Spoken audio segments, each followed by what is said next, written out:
አታዋርጅኝ እባክሽን እንደ ትልቅ ሁኚ ለምንድን ነው እንደዚህ እየተባባሉ ነበር በነገራችን ላይ ማለት ነው። እና ያው ኪራ እረፍት ነበር። ጽናት ደግሞ የመንገድ ህይወት የሚል አለ ተከታታይ ድራማ እኔ አልከታተለውም፣ ግን ለመከታተል እፈልጋለሁኝ። እስኪ ሞክራለሁ ትላላችሁ ማለት ነው። እና እዛ ላይ ቀረጻ ነበራት አብረው ምናምን ነገር እንትን ብለው ነበር። ለዛ ነው እና እጅግ በጣም ያው ደስ የሚል እንትን ነበረ እላችኋለሁኝ። ያው ኪራ የዘፈንላት ነበረ።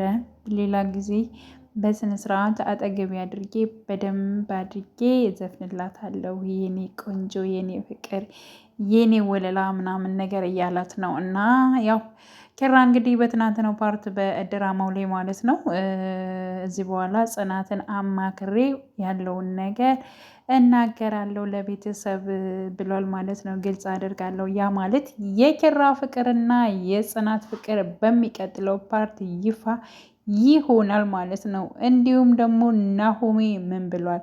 ናሆሜ ደግሞ የምሩ የልብ ታማሚ መሆኗ ቤተሰብ አያውቁም። ስለዚህ ይህን ነገር ማሳወቅ አለብን። ማዘሯ ደግሞ ልጅ እያለች በጣም እንትን እያለች ነው።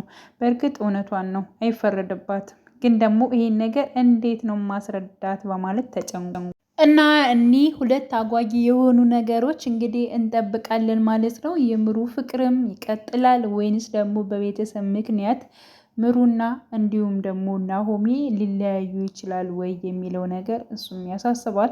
እንደገና ደግሞ የነኪራ ጉዳይ ነው። የኪራ ጉዳይ ደግሞ ቤተሰቦቹ ይፈቅዳሉ አይፈቅዱም፣ እሱም ደግሞ የሚያጓጓ ጉዳይ ነው ማለት ነው።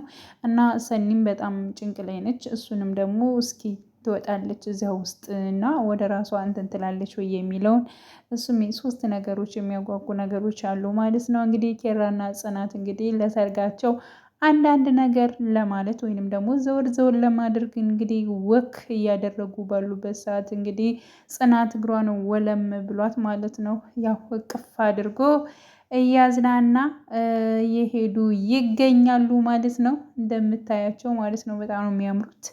እና ውድ ቤተሰቦቼ የዛሬ ቪዲዮ ይህንን ይመስላል ማለት ነው። እንግዲህ ዘና በሉ በያላችሁበት ሰላማችሁ ይብዛልኝ። ለቤቴ አዲስ የሆናችሁ በድጋሚ ያው ሰብስክራይብ አድርጉኝ፣ እንዲሁም ደግሞ ላይክ አድርጉ። ቪዲዮን የምታዩ በጣም ነፍ ናችሁ ማለት ነው። ግን ላይክ ደግሞ በቃ 50 30 ምናምን ነገር ነው። ላይክ አድርጉ። ምን አይቀንስባችሁም እኮ ጋይስ። ለእኔ ያስፈልገኛል፣ ለእኔ ይጠቅመኛል።